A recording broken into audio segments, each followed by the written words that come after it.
7h35 em Campos, de volta com Folha no Ar, primeira edição. O oferecimento dos laboratórios Plínio Bacelar, Clínica Proteus e Dedumas Baterias, agora em Campos. E nós voltamos neste programa com muito prazer. Sempre bom recebê-lo aqui, professor. E seja bem-vindo mais uma vez. Professor Carlos Abraão Moura Valpaz, professor Abraão, antropólogo e professor da UF Campos. Muito obrigado pela presença do senhor por videoconferência. Eu esperava muito que em breve a gente pudesse estar anunciando aqui presencialmente, mas pelo jeito vai demorar um pouco mais. Professor, bom dia, seja bem-vindo aí ao programa e obrigado já. Bom dia, Cláudio, bom dia, Luísio. Prazer estar com vocês, com os ouvintes da Folha. É um momento importante que a gente está vivendo, né? E eu acho que o debate que a gente promove aqui ele ajuda a entender o contexto que caracteriza, né, essa situação no Brasil e também no mundo. Abraão, a gente desenvolveu essa entrevista previamente em 3 temas. O primeiro, vou começar como diretor Tolstói, que é essa ligação com a nossa aldeia, né? Então, começando pela nossa aldeia, você escreveu um artigo publicado na Folha no sábado, eu republiquei ele no domingo, se passeou por essas 3 esferas, né? Mundo, Brasil e Campos. E eu queria começar pelo final do seu artigo, eu queria começar por Campos, pela nossa aldeia. Como é que você aí enxerga, não vou falar 20 dias, né? Porque estou começando no 20º dia.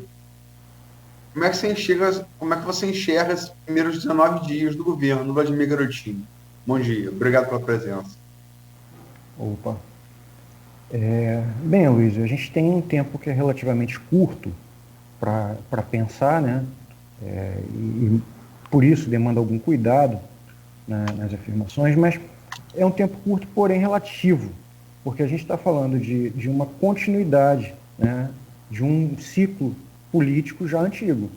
Temos 20 dias de Vladimir, mas temos alguns governos da família Garotinho. Embora Vladimir não seja o pai, nem a mãe, né, seja outra figura, ele traz consigo uma bagagem, um peso, que foi esse peso, inclusive, que colocou ele como prefeito. Né? A força política dele vem, em grande parte, da família, né, do histórico familiar que ele possui. E é muito interessante, porque nos primeiros 20 dias a gente já teve alguns eventos marcantes, né? O estado de calamidade decretado pela prefeitura, subitamente, depois de passar toda a campanha eleitoral argumentando fortemente que havia recursos, sim, e que faltava gestão, né? Então, rapidamente ele se pronunciou dando razão ao seu adversário político, e indo além, né? Porque o adversário político que perdeu nas urnas não decretou, nos últimos 4 anos, estado de calamidade. Claro que isso é uma estratégia, né? Isso é uma estratégia, provavelmente ele deve estar pensando nos benefícios, né, e nas possibilidades abertas por esse tipo de decreto. No entanto, há que se pensar se isso vai ser tomado como uma oportunidade ou não, né? O que vai ser feito a partir disso? Isso que me preocupa.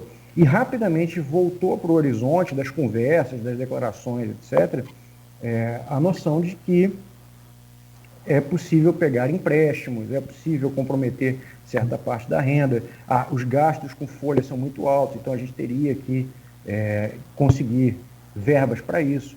E o discurso de que viria dinheiro, né? Inclusive a gente pode falar isso com muita tranquilidade, porque você levantou na Folha uma série de quadros chamando diferentes pessoas, né, com formações muito distintas, para que elas abordassem o tema em Campos. E aquilo ali, a questão do orçamento, brotava como uma questão enigmática, né, como o desafio do próximo governante, independente de quem fosse, né? E eu fiquei com a impressão de que, entre os nossos candidatos, a gente não tinha uma certeza assim, do que seria feito. Então, a gente até agora tem um ensaio, né, de propostas Mas, por exemplo, quando a gente fala, olha, eles vão conseguir dinheiro novo vindo de Brasília. É um jogo de palavras, dinheiro novo. Mas tem emenda parlamentar. Campos não tem como se manter nisso. Então você precisa de algum tipo de ingresso financeiro, de transformações muito urgentes, né? E daí esse horizonte de empréstimos que começa a aparecer e preocupar, porque esse dinheiro não vai entrar em um mês, nem em 2 meses, e as urgências da cidade estão aí, né? Então, é um período preocupante. Vide a situação dos servidores públicos, vide o pagamento dos RPAs e todos os outros que dependem dos recursos da prefeitura. É um dos problemas principais pelo menos principais. O problema principal, como você disse aí, Campos fez, Campos. A Folha fez uma análise de 11 painéis entre junho e setembro do ano passado, inclusive foi no período antes da campanha, iniciando a campanha, aí ouviu 34 especialistas da sociedade civil organizada, dos mais diversos segmentos. Inclusive você acho que estava lá logo no primeiro ou segundo painel, você da área de humanas, né? Mas teve gente com experiência empírica, empresário, gestor universitário, empresário da iniciativa privada, empresário com experiência em estatal, sindicalistas, né? Os 3 principais sindicatos dos servidores foram ouvidos, Prozep, que aliás a Elaine Leão teve aqui na segunda-feira, CIMEC, que a gente vai ouvir aqui na segunda-feira, e CEPs, professores, CIMEC médicos, CEP professores, né? E algumas sugestões foram apontadas dentro dessas muitas diferenças. Algumas foram apontadas. A gente tratou dessas das várias sugestões, algumas unânimes, entre as quais a adoção integral do pregão eletrônico, né, parceria com as universidades, inclusive a UF, da qual você faz parte, e retomada da vocação agropecuária. A gente entrevistou aqui ontem Frederico Paes, vice-prefeito, que vem da agropecuária, né? Engenheiro agrônomo, produtor rural, industrial do açúcar e do álcool, presidente de cooperativa de produtores rurais. Como é que você vê o compromisso desse governo com essas 3 soluções apontadas naquela série de painéis, Abraão? Oh.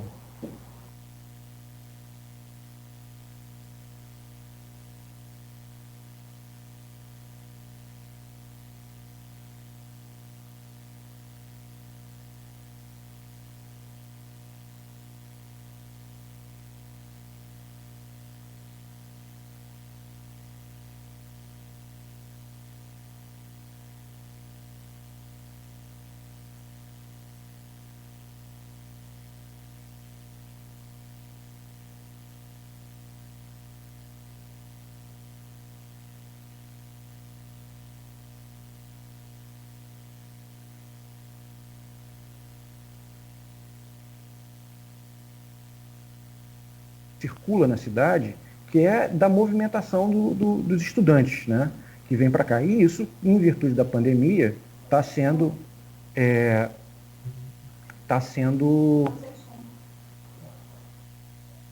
mexido, está sendo... Está sem som? Não, estou ouvindo bem. Não, tá tranquilo. Então, você tem um impacto, além de tudo, da pandemia, né, nesse contexto. E aí, bem, você soma a dificuldade de um governo que está entrando, né, com uma geração de renda que vai ser lenta e um contexto pandêmico que não tende a se resolver nos próximos meses, e você vai ter um cenário muito incerto para Campos, por mais que iniciativas sejam tomadas, etc. E aí, bem, o que a gente viu? A gente viu um discurso até agora relativo a cortes, né, de funções, e, no entanto, já começa a haver uma discussão se esses cortes estão de fato ocorrendo ou se você está tendo cortes para colocar outras funções, né? Então, até o momento, a gente não teve como avaliar a perspectiva de médio prazo, né? E eu acho que no curto prazo começa a ser, já é um tanto arriscado bater uma sentença com 20 dias, embora seja preocupante o discurso dos empréstimos e etc.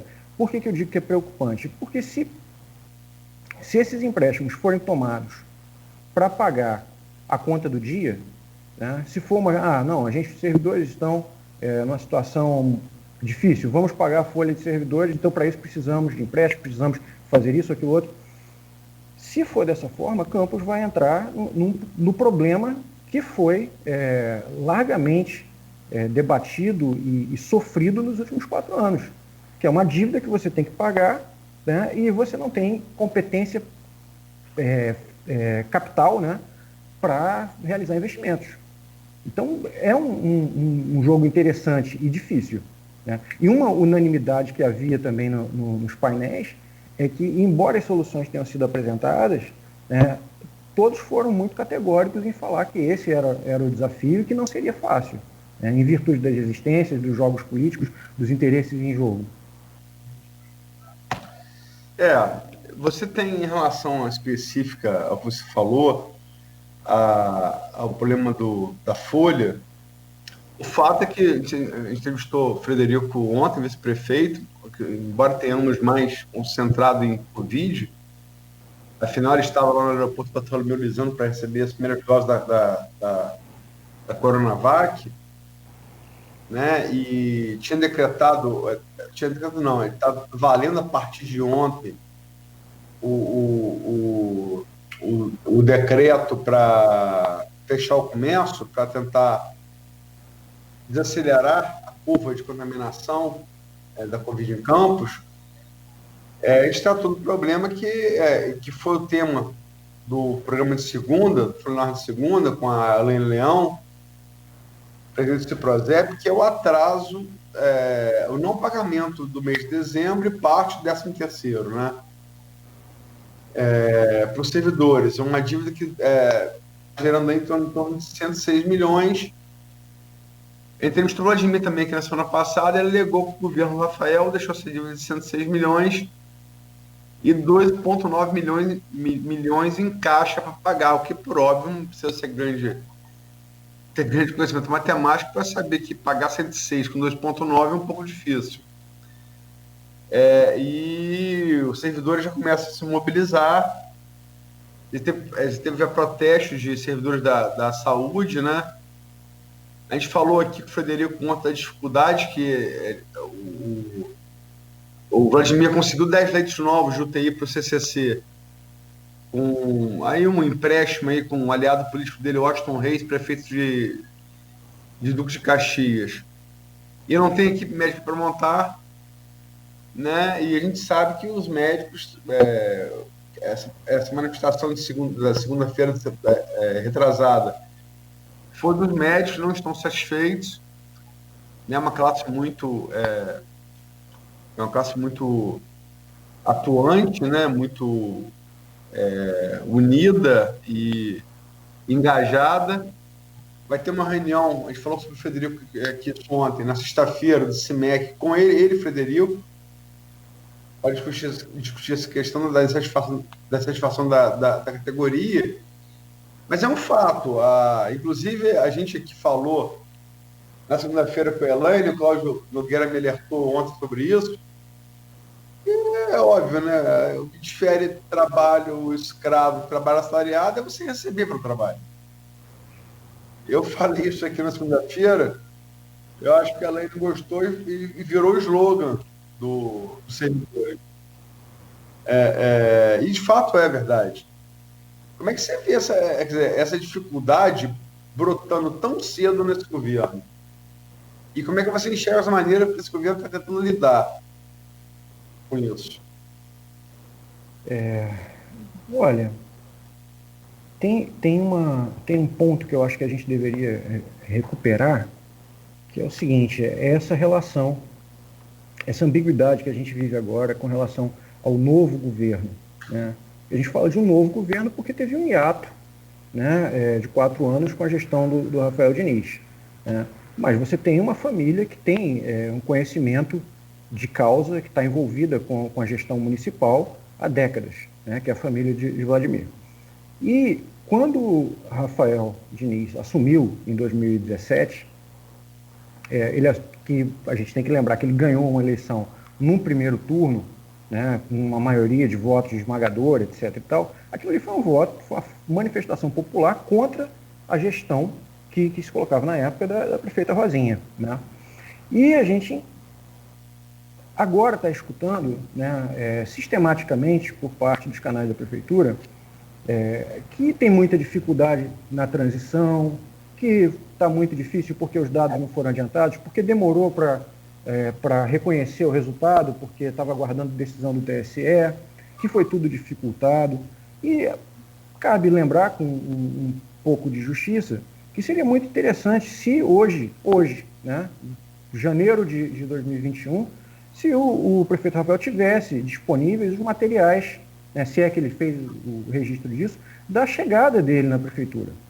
Porque eu lembro dos relatos de época, e não foi uma transição facilitada, né? Foi uma transição extremamente dificultada. Havia relatos de computadores com HD formatado, né, equipamento retirado. Você tinha várias questões ali que dificultavam o acesso e o entendimento. De tanto que uma das primeiras questões dele foi: dá um tempo para a gente aqui que a gente tem que entender onde está chegando, né? Esse foi um ponto. O que acontece é que a nova gestão do Vladimir parece que quer repetir o mesmo discurso, né? Quer dizer que, olha, está tudo muito difícil agora, a gente não entende o que está acontecendo, dificultaram a nossa entrada e a gente está surpreso, né, com a situação financeira do município. Como alguém pode estar surpreso com a situação do município hoje, né? Se você encontrar alguém surpreso com a situação do município na rua, chame essa pessoa para conversar. Porque isso foi anunciado. O Rafael Diniz passou 4 anos reclamando disso. E quando ele entrou, ele recebeu esse problema no colo, né? E passou 4 anos, assim, concorde com o que ele fez ou não, mas ele passou 4 anos tentando, de algum modo, atenuar a situação financeira de Campos, né? Inclusive sendo limitado drasticamente em suas ações por essa situação financeira. Então, o governo Vladimir esperar, né, uma situação de céu de brigadeiros em janeiro de 2021, isso não é uma verdade. Eles sabiam onde estavam entrando e sabiam mais ou menos qual seria a situação, os desafios de pagamento de folha, né, de arrecadação, né, todas as questões já estavam dadas. Então, simplesmente culpar, né, a transição não é suficiente. E foi uma das críticas mais repetidas pela população em geral a Rafael Diniz depois de alguns meses de governo, que tudo era jogado na conta, né, da gestão anterior. E o Vladimir agora tem que se preocupar para não repetir esse mesmo erro, né? Porque não demorou muito para que a população começasse a se manifestar e a se colocar num fora Rafael, né, com menos de um ano de gestão. Então é um negócio preocupante, porque é um governo que mal começou. Até quando vai ter esse discurso, né, de culpa, né, de culpabilização da gestão anterior? Tem umas questões que eu acho curiosas também, que vale a pena pensar em contraste, né? Por exemplo, a administração da estética, digamos assim, da cidade, né? As questões de limpeza pública, etc. Tal. Isso foi muito marcante na gestão de Rafael, né? As pessoas reclamando: são 3 meses de mato crescendo, entulho acumulando, etc. Tal. Vladimir entra numa ação que eu acho que foi pragmática, né, no sentido de limpar a cidade, de colocar as equipes de limpeza em diferentes pontos, mas também vi ali uma questão de limpeza simbólica, né? A questão ainda mais num país como o nosso, que tem um histórico relativo a isso, da vassoura que varre o passado, que deixa para lá. Mas para você varrer, você tem que realmente começar, né, e parar de culpar aquilo que aconteceu. Não existe inocente em relação à situação financeira de Campos. Né? Isso aí já estava anunciado. Se ele não viu esse quadro antes, então é mais preocupante ainda. Então, acredito que seria uma questão de... Essa pode ser uma estratégia, né, para evitar os problemas e as críticas imediatas, mas isso não pode durar muito tempo. Falou aí em vassoura como símbolo político. Eu sou filho de um pai e de uma mãe. Eu tenho 48 anos. Eu sou filho de um pai e uma mãe. Eu votei. Minha mãe tem hoje 70. Não vou falar da idade da minha mãe, senão ela vai me matar. Mas, enfim. Eu votei. Quando eu nasci, minha mãe tinha 28 anos. E eu votei junto com minha mãe para presidente pela primeira vez, eu e ela votando juntos, em 1989. Meu pai, que era 7 anos mais velho que minha mãe, falecido, tinha votado a primeira vez na eleição de 61. Muito novo, mas tinha votado. E o slogan era o Varre, Varre, Varre, Vassourinha, de Jânio Quadros, que derrotou o Lott, o militar, Marechal Lott, General Lott. E papai sempre falava isso assim comigo, pô, o símbolo de Lott era uma espada, o de Jânio era uma vassoura. Isso, vassoura é a espada, pô, é mais simpático. Aí meu pai não viveu para ver Jair Bolsonaro no poder, então talvez ele revisse um pouco esses conceitos. Mas vamos falar um pouco do Nacional um pouco depois. Você falou aí do começo do governo Rafael. Eu busquei aqui uma matéria que eu fiz com Felipe Quintanilha, o Abraão. É matéria publicada em 12 de março de 2017. 12 de março de 2017. E que o governo, Felipe Quintanilha, falando pelo governo, apontava uma dívida herdada de Rosinha de 2,4 bilhões de reais. Né? Detalhe aqui em que seria essa dívida, né? 262,3 milhões de dívidas deixadas sem PEM pelo governo Rosinha, prorrogação da contratação emergencial de empresas, para atendimento do Home Care, contratação de nova luz, enfim, venda do futuro, até que detalhado na matéria. Quer dizer, parece um pouco de déjà vu, né? Bastante, né? É um cenário que a gente já conhece, né? E é preocupante que a gente esteja revivendo isso. O que tem de... Ninguém pode dizer que não conhece a gestão, o estilo de gestão da família Garotinho. Ela é marcante, pode sofrer mudanças, sim, claro, mas a gente tem que lembrar que esse ciclo Garotinho, ele foi um ciclo muito marcado por abundância. Né? Foram governos, né, na verdade, marcados pela abundância. Quando entra a questão dos royalties, esse governo passa a ter milhões por dia. Né? Eu lembro que a gente chegou num determinado período em que a arrecadação mensal era algo assim, estapafúrdio. Né? Então você tinha sobras. Você tinha sobras e você tinha que lidar com essas sobras. O problema é que toda a questão dos royalties, ela diz respeito a uma compensação, né? Ela é um retorno para compensar os desgastes socioambientais e mais uma série de outras questões que a cidade vai viver. E que, por isso, esses royalties deveriam ter um destino que gerasse um legado para gerações futuras, né? Algo que ficasse sólido, né? Que quem não viveu aquele período pudesse usufruir. E a gente teve isso. Essa é uma pergunta categórica que eu acho que a gente tem que fazer. Né? Todo esse período de bonança, ele se reflete hoje. Você consegue olhar para a nossa cidade hoje e visualizar os retornos, né, os investimentos desse período de royalties? Eu tenho muita dificuldade. Por exemplo, toda vez que eu lembro da comparação que foi feita na época com a reforma da Beira-Valão, né, com os arcos que foram colocados, etc. e tal. Eu lembro que foi algo na casa de 16 milhões e que esse foi o investimento necessário para construir um hospital, um grande hospital em Curitiba. Né? E a gente simplesmente colocou aqueles arcos na beira-valão. A gente teve a obra do CEPOP. O CEPOP está aí. Né? E o que a gente usa do CEPOP? Em que você olha para o CEPOP e diz, poxa, agora a gente está tranquilo porque os nossos netos vão ter o CEPOP. Né? Imagina a alegria, né? A tranquilidade que fica. Não fica, né? Você não pode contar com aquilo ali para nada prático. Né?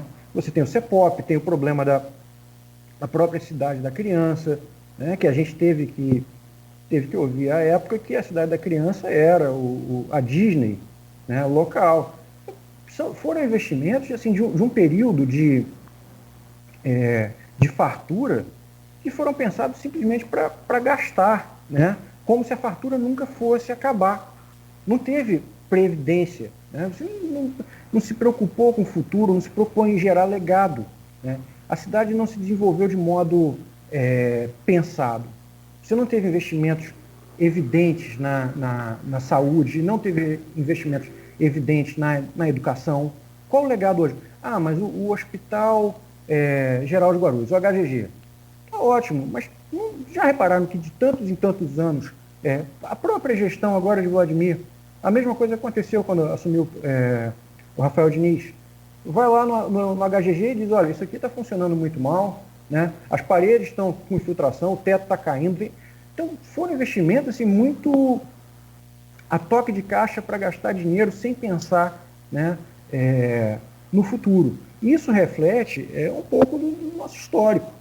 Né? O nosso histórico escravocrata, né, patrimonialista, de que aquilo ali era uma gestão meio particular, meio público, mas o futuro, né? O problema é que o futuro chega.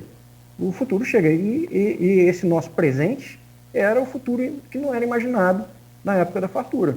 E agora a gente tem uma situação que no final dos anos 90, início dos anos 2000, era inimaginável. Né? Quer dizer, inimaginável depende do ponto de vista, né? Não era assim considerada, mas dava para você imaginar que poderia haver alguma alteração drástica, ainda mais porque se tratava de uma dependência da indústria de petróleo e gás. Né? E já existiam ali as primícias do que seria uma transformação tecnológica no uso de energias, fontes de energia. Então, a gente não tem como entender Campos sem falar sempre desse gasto mal pensado, que marcou diferentes governos. Né? Não foi um governo só, não. Marcou diferentes governos. E que foram governos que se materializaram renovados, né, nas eleições agora de 2020. Uma coisa impressionante no nosso segundo turno. Né? A gente tinha, no cenário de escassez, representantes, no segundo turno, do período de abundância. Né? Então, o que aconteceu? Isso, e é surpreendente, porque isso vem depois da eleição de 2016, em que Rafael Diniz se elegeu como... esqueceram, né, que ele vinha de uma família também, né, ligada à política, mas ele se elege como a contestação a isso tudo. Né? E em 4 anos a população decide que é melhor voltar, né, para o que tinha antes. Por quê? Né? Aí são os deméritos do governo, que também são deméritos em parte, né, não totalmente, obviamente, mas em parte decorrente da situação financeira que a gente enfrenta hoje. Como o governo Vladimir, que foi uma pessoa que viveu, né, foi criado em gestões de abundância, vai se comportar agora? Essa é a grande dúvida. E, além disso, em 4 anos a gente consegue reverter? Né? A gente reverte em 4 anos, né? É um tempo muito longo para mim, para você, né? Para as pessoas, Carneiro. Agora, para uma gestão, não é um tempo assim tão longo. E, mais do que isso, eu sempre fiquei muito impressionado como que a gestão de Rafael Diniz se comportou como a melhor plataforma para a eleição do Vladimir. Foi uma coisa impressionante, porque foi uma preocupação incansável com as dívidas, com os cortes, com a austeridade, né? E a população vai sentindo isso. Né? E, bem, era muito fácil. Todas as propagandas toda a campanha política do Vladimir estava pronta, era só falar, olha, ele não fez isso, ele não fez aquilo, ele não... Bastava dizer, eu posso fazer. Né? Antes era melhor. Pronto, está aí o resultado. Né? Então a gente teve essa eleição. Agora, como vai se comportar a médio e longo prazo, é o que a gente vai precisar saber.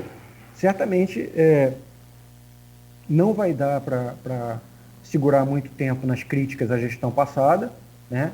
E vamos ver quanto tempo demora para conseguir fazer aparecer, se é que vai conseguir, esse dinheiro novo. Bom dar ao César o que é de César, né? A expressão dinheiro novo foi cunhada nesse programa pelo prefeitável Roberto Henrique, né? A eleição mostrou que não pode ser muito bom de voto, mas ele é bom para cunhar a frase. E pegou, entre os demais 10 candidatos, sobretudo daqueles dois no turno, Vladimir e Caio, como você lembrou aí, representantes de... também essa história dos royalties, é bom a gente lembrar. O último governo sem um tostão de royalties em Campos foi o governo Zezé Barbosa, cujo último ano foi em 1988. A partir de 1989, com a nova Constituição do ano anterior, um projeto de Nelson Carneiro, senador fluminense, o projeto dos royalties, passou a receber um pouquinho de royalties do primeiro governo Garotinho. Mas a coisa ganhou o corpo que a gente conheceu mesmo a partir do ano 2000, redondo 2000, com a introdução no governo Fernando Henrique Cardoso, já na saída, 2002 ganharia a Lula, né? Das participações especiais. O próprio Arnaldo Viana já falou nesse programa aqui, que era o prefeito da época, que foi ter uma reunião com Davi Rubenstein, à época presidente da ANP, Agência Nacional de Petróleo, e entrou sem saber como é que ia pagar a folha. E saiu pensando em como ia gastar. Porque Davi Rubenstein comunicou que Campos ia receber participações especiais. E foi a grande fonte arrecadadora de Campos do ano de 2000 até as últimas, que é trimestral, né? Até 2020, porque Campos recebeu as últimas 2 PEs zeradas.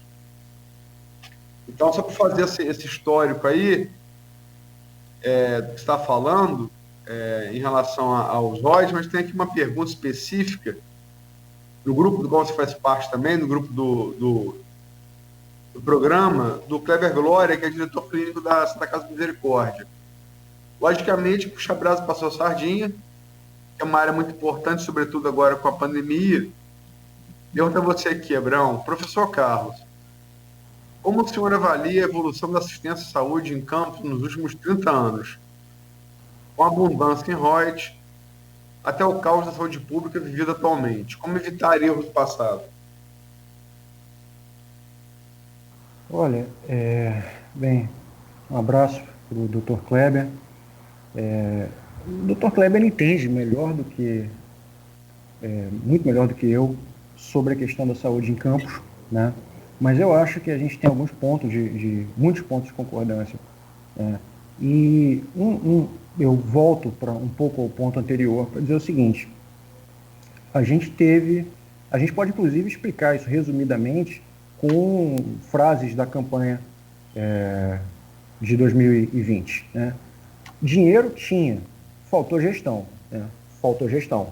Então, qual a situação hoje, né, dos postos de saúde, dos hospitais, né, de todo o sistema de saúde em Campos? É uma situação muito complicada, é precária. Né?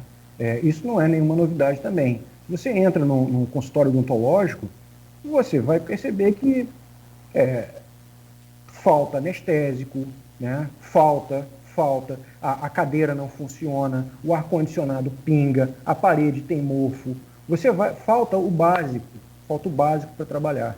Né? Os prédios também não foram construídos de um modo que devessem durar. Né? Qual foi o legado desse período de abundância? Essa é a pergunta. Né?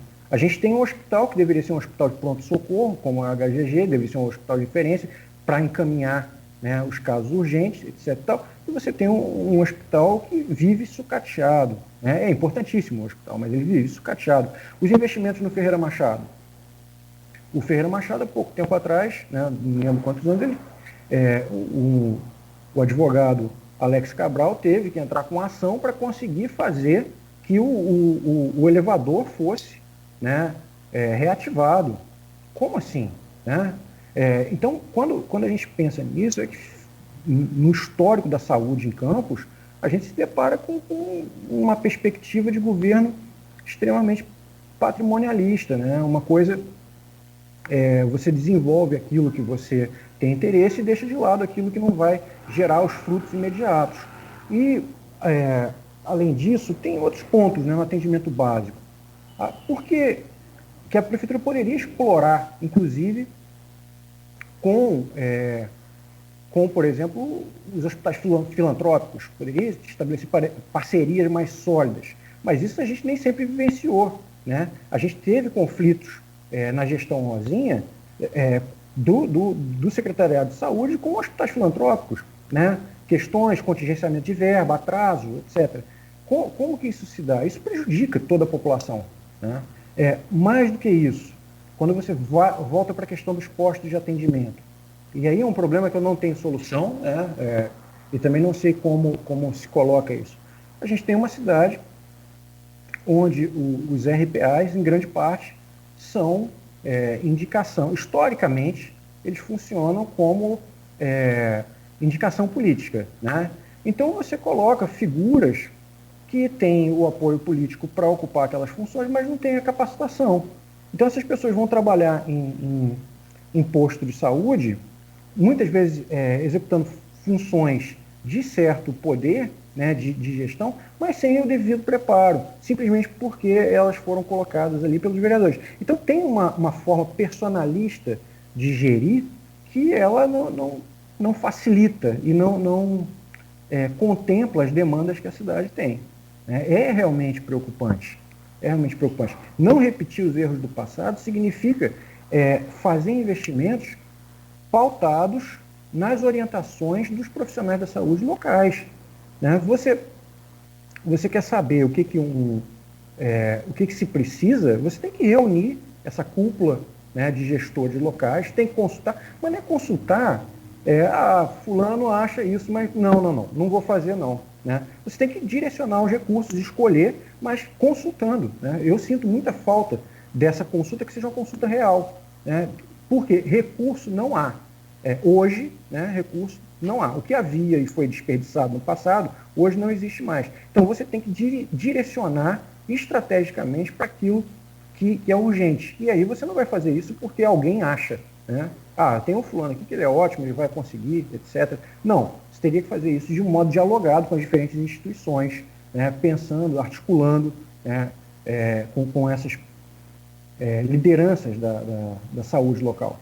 Então, ao meu ver, não repetir os erros do passado é não personalizar, né?